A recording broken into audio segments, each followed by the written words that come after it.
平常时有一寡介意练舞的学生会组织伫文化中心的花龙练舞，也毋过户外的练习场地总是无完整，所以台南文化中心特别伫景夜天西边的花龙增加8公尺宽的全新镜面，提供予介意跳舞的青少年。我是来文化中心参加活动的时候，我看到很多美女好朋友，就很多我们青年朋友们在这边练舞。那我就觉得这练舞不是都要有镜子吗？他们说我们没有镜子啊。那我就想说，这一点小小的许愿，我们应该能够达到。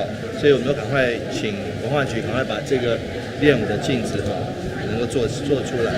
市长黄伟体一直以来拢会支持青少年的日舞活动。文化局每一档嘛会举办相关的活动，让青少年有展现家己的舞台。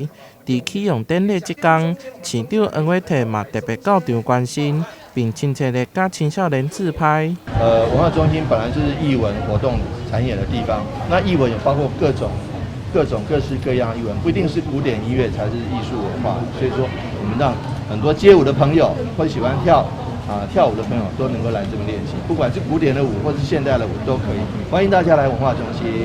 台南文化中心即马不只提供室内的艺文展演以及展览，伫户外增加这的镜面设施，除了予介意跳舞的朋友有完善的使用空间，嘛予文化中心愈来愈多元。